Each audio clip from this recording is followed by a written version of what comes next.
आप सभी को प्यार भरा नमस्कार। अचल टीचिंग में आप सबका स्वागत है। दोस्तों, आप देखना शुरू कर चुके हैं एक बहुत ही उपयोगी शैक्षिक वीडियो। आज की शैक्षिक वीडियो में हम बात करेंगे अधिगम के सिद्धांत के संदर्भ में। दोस्तों, अधिगम के बहुत सारे सिद्धांत हैं, बहुत सारे मनोवैज्ञानिकों ने उनका प्रतिपादन किया है। आज की जो हमारी विषय वस्तु है वो है थॉर्नडाइक का उद्दीपन अनुक्रिया सिद्धांत। दोस्तों, थॉर्नडाइक का ये जो सिद्धांत है बहुत ही महत्वपूर्ण है। इनके सिद्धांत से डायरेक्ट क्वेश्चंस पूछे जाते हैं, तो आप लोग बिना आलस्य किए, बिना देर किए हुए शैक्षिक वीडियो को पूरा अंत तक जरूर देखिए और चैनल पर पहली बार आए हैं तो चैनल को सब्सक्राइब कर लीजिए। दोस्तों, आइए अब हम चलते हैं अपने विषय वस्तु पर और बात करते हैं कि आखिर थॉर्नडाइक और इनके सिद्धांत क्या हैं, कैसे हैं। दोस्तों, थॉर्नडाइक के सिद्धांत को पढ़ने से पहले हमें जानना चाहिए कि थॉर्नडाइक है कौन, क्योंकि कभी कभी प्रश्न इन्हीं से पूछ लिया जाता है। तो ये हम लोगों की जरूरी चीजें हैं जिन पर हम बात करेंगे।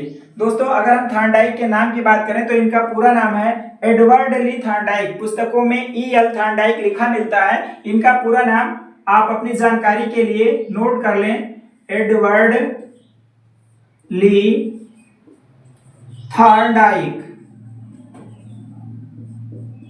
अगर हम इनके देश की बात करें कि ये कहाँ के रहने वाले थे, तो हमें मिलता है कि ये रहने वाले थे अमेरिका के। ये कैसे मनोवैज्ञानिक थे? मनोवैज्ञानिक थे, आप लोग जान लीजिए ये बात। कैसे मनोवैज्ञानिक थे? व्यवहारवादी, यानी कि जो वर्तमान में मनोविज्ञान की धारणा चल रही है उसके ही समर्थक थे। व्यवहारवादी विचारधारा के मनोवैज्ञानिक हैं। अगर हम इनके पेशे की बात करें तो भाई ये पेशे से शिक्षक थे। इनका पेशा क्या है? Teaching work.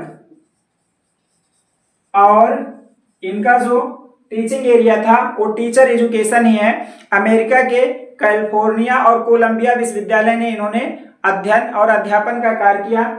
फिर अगर हम इनके कृतियों की बात करें तो इनकी बहुत सारी महत्वपूर्ण कृतियां हैं। दोस्तों, ये इतने महत्वपूर्ण मनोवैज्ञानिक हैं कि इनको पदवी मिली है, ये आधुनिक शिक्षा मनोविज्ञान के जनक हैं। ये बात बहुत महत्वपूर्ण है कौन है? इनको अगर हम कहें तो ये father of modern educational psychology हैं।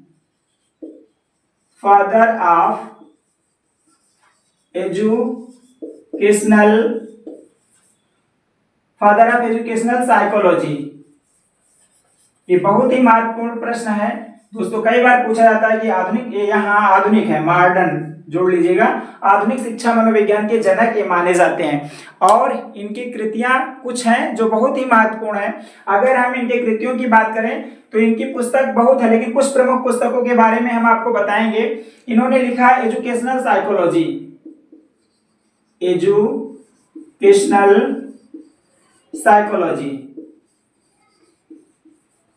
दोस्तों, इनकी यह पुस्तक 3 भागों में डिवाइड है। कई बार पूछा गया है, इसके 3 पार्ट हैं। फिर इनकी और एक पुस्तक है द साइकोलॉजी ऑफ लर्निंग। कई नोट करते चलिएगा, द साइकोलॉजी ऑफ लर्निंग। इसके बाद इन्होंने लिखा है द फंडामेंटल्स ऑफ लर्निंग, या आप ऐसे लिख लो, फंडामेंटल्स ऑफ लर्निंग। दोस्तों, इसके बाद एक इनकी और बहुत महत्वपूर्ण पुस्तक है जिनको हम कहते हैं एनिमल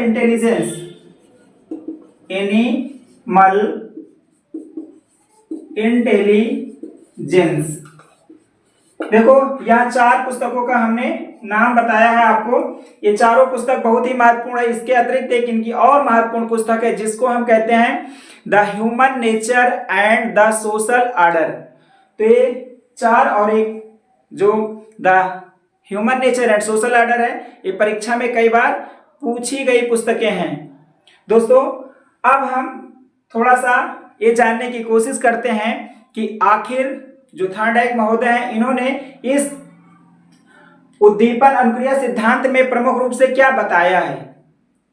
इनके अगर हम प्रमुख बातों को ध्यान पर मतलब ध्यान दें, इनकी प्रमुख बातों पर अगर ध्यान दिया जाए तो हमें मिलता है कि इन्होंने प्रमुख रूप से जो इनका कार्य क्षेत्र है वो हम जानते हैं कि पशु व्यवहार और सीखने की प्रक्रिया पर आधारित है। दोस्तों, पशुओं पर इन्होंने प्रयोग किया और उन्हीं प्रयोगों के माध्यम से सीखने की प्रक्रिया को समझाने की कोशिश की है। और ये जो सीखने की प्रक्रिया होती है मानव और पशुओं में, तो पशुओं की अपेक्षा मानव में देखा जाए तो सीखने की प्रक्रिया कठिन और जटिल होती है, लेकिन पशु पक्षी क्या करते हैं, वो आसानी से शीघ्रता से चीजों को सीख लेते हैं। तो उन्हीं पर यानी कि पशु और पक्षियों पर प्रयोग किया है मनोवैज्ञानिकों ने, और उसी के माध्यम से सीखने की प्रक्रिया को सरल बनाने के लिए सिद्धांतों का प्रतिपादन किया है।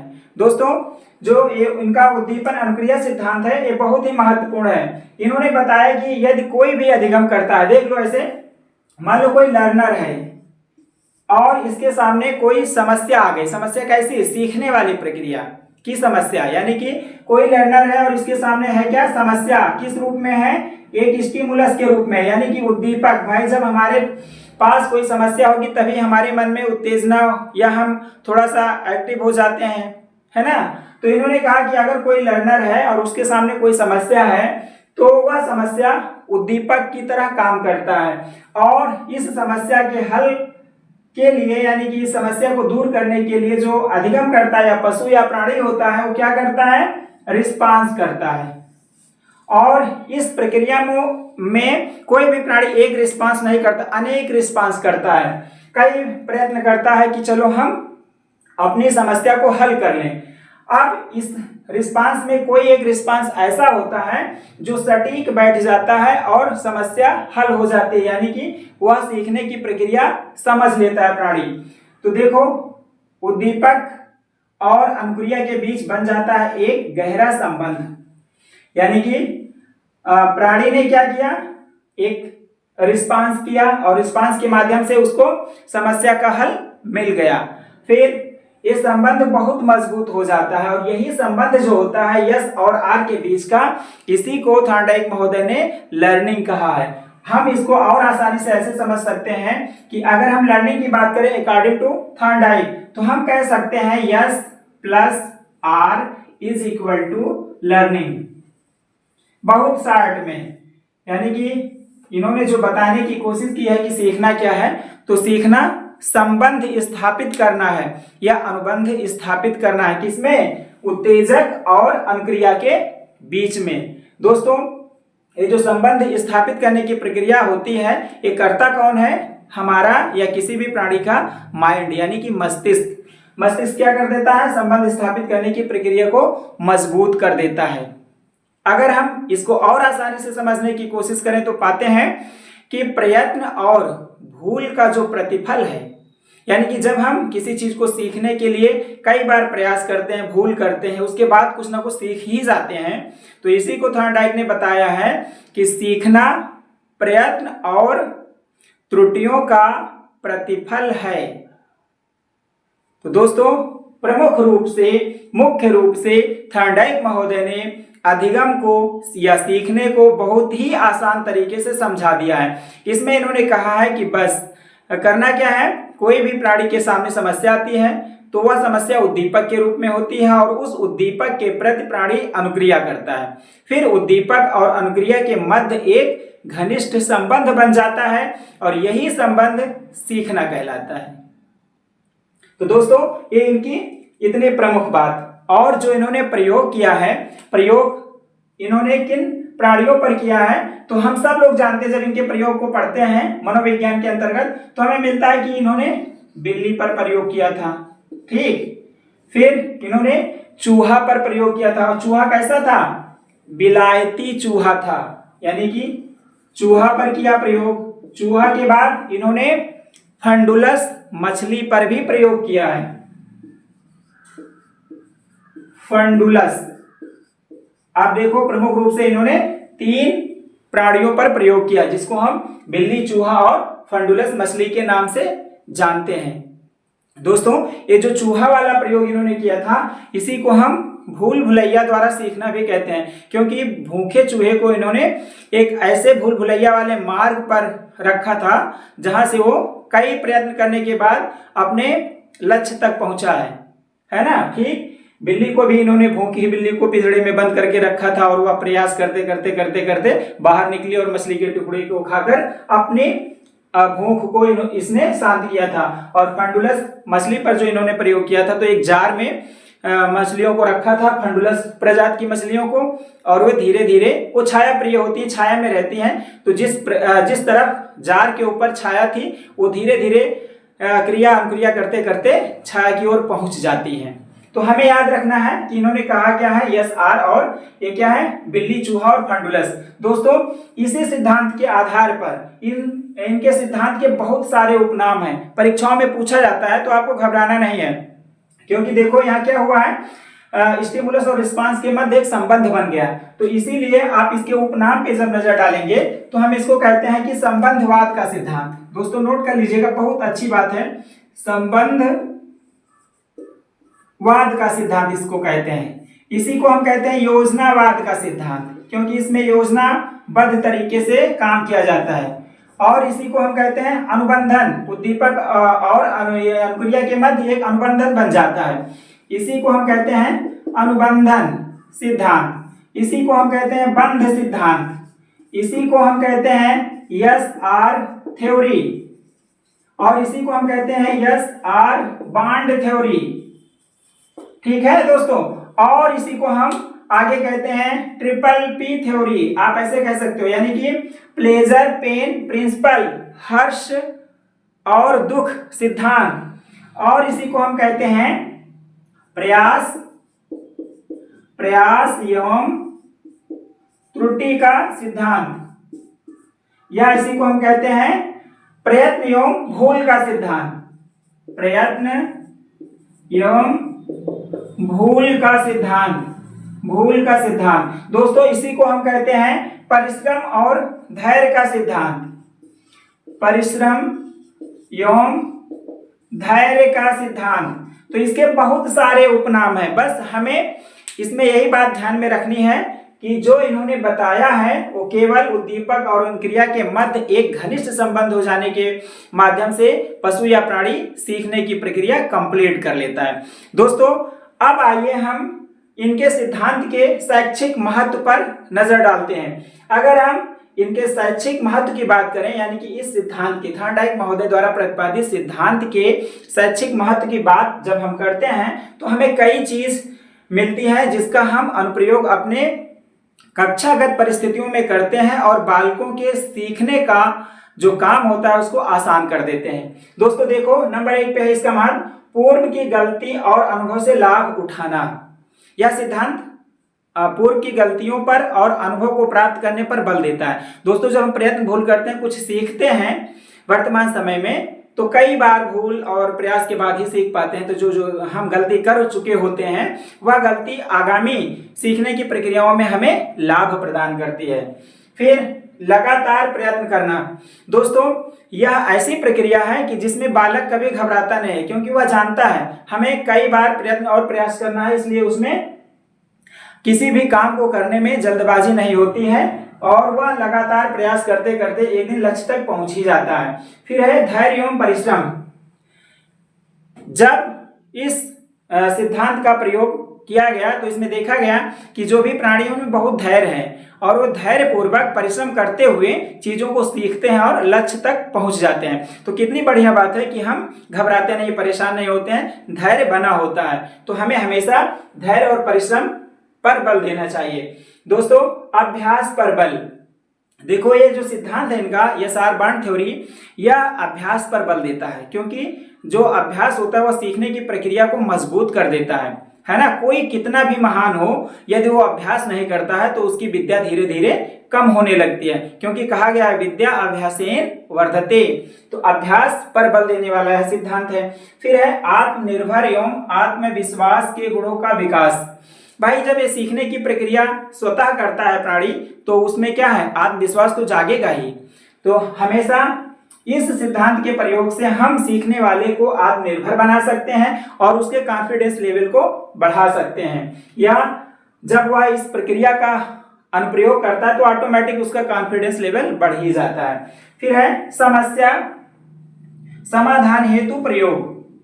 अब कोई भी समस्या हो किसी भी बालक के जीवन में, शैक्षिक जीवन में, सीखने में, तो वह अपनी समस्याओं को हल कर लेता है। कैसे? क्योंकि भाई प्रयत्न करना है, उसको अपनी समस्याओं के विषय में चिंतन करना है, सोचना है, आगे जाना है। तो यह प्रयोग या सिद्धांत समस्या समाधान में सहायक है। आगे है करके सीखने पर बल देता है। अब इस समय अगर हम बात करें तो भाई बाल केंद्रित शिक्षा है, शिक्षा को हम बाल केंद्रित मानते हैं और करके सीखने पर महत्व देते हैं। तो ये जो सिद्धांत है उद्दीपक और अनुक्रिया वाला पूरी तरह से करने पर ही आधारित है, इसलिए ये करके सीखने पर बल देता है। और जब हम करके सीखते हैं तो हमारा ज्ञान स्थायी हो जाता है। दोस्तों आगे है ओरल प्रैक्टिस या मौखिक प्रैक्टिस। ये जो एस.आर. बार्न थ्योरी है ये मौखिक अभ्यास पर बहुत बल देता है, इसलिए यह संगीत, गणित और व्याकरण जैसे विषयों को पढ़ने पढ़ाने के लिए बहुत ही उपयोगी है, क्योंकि यह क्या करता है, मौखिक अभ्यास पर बल देने वाला सिद्धांत है। दोस्तों आगे प्रेरणा। ये जो प्रक्रिया है ये प्रेरणा पर आधारित है, क्योंकि जब कोई भी प्राणी प्रयास कर रहा है और अपने लक्ष्य पर पहुंचता है तो उसको खुशी होती है। ऐसे मौके पर हमें आपको यानी कि संबंधित शिक्षकों को बालक को मोटिवेट कर देना चाहिए, पूरा शैक्षिक माहौल सकारात्मक रखना चाहिए, क्योंकि जब हम बच्चे को मोटिवेट करेंगे तो अधिक सीखेगा। कहा भी गया है कि जितनी अच्छी मोटिवेशन होगी शैक्षिक परिवेश में उतना ही अच्छा बालक सीखेगा। तो ये प्रेरणा पर आधारित है। आगे है भावी जीवन की समस्या। दोस्तों अगर हम भावी जीवन की समस्या को मद्देनजर रखते हुए बात करें तो हमारे जीवन में कोई भी समस्या है, जैसे स्टार्टिंग में हम लोगों ने देखा कि कोई भी अधिगम करता है उसके सामने समस्या है तो क्या करता है, उस समस्या को हल कर लेता है। तो भावी जीवन की समस्याओं से संबंधित है यह सिद्धांत और समस्याओं को हल करने में पूरी तरह से आवश्यक है, लाभदायक है। आदतों का निर्माण। कहा भी गया है कि हैबिट इज सेकंड नेचर, और इस सिद्धांत के माध्यम से किसी भी प्राणी में आदतों का निर्माण हो जाता है ना। जब हम इनके प्रयोगों को पढ़ते हैं तो लास्ट में यही मिलता है कि एक आदत सी बन जाती है प्राणी में और वह चीजों को सीख लेता है, फिर भूलता नहीं है। तो आदतों का निर्माण हो जाता है, अच्छी आदतों का निर्माण होता है, क्योंकि जब हम कुछ रिस्पांस करते हैं तो जब हमें अपना टारगेट मिल जाता है तो हम अपने टारगेट पर ही जाते हैं, इधर उधर भटकते नहीं, यानी कि बुरी आदतें नहीं होती हैं, अच्छी आदतों का निर्माण हो जाता है।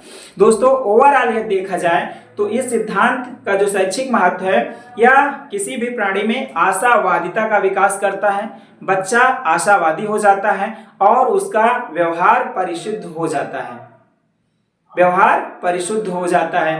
अब अगर हम इनके सिद्धांत को सारांश रूप में कहना चाहें तो हम कह सकते हैं कि इनका जो एस.आर. बार्न थ्योरी है सीखने के लिए बहुत ही महत्वपूर्ण है, शैक्षिक दृष्टिकोण से बहुत ही महत्वपूर्ण है। प्रमुख रूप से यह सीखने और शिक्षा की प्रक्रिया से संबंधित है, क्योंकि इसमें डार्विनवाद और प्रयोजनवाद, उसके साथ साथ वैज्ञानिक विधियों का एक त्रिवेणी संगम पाया जाता है।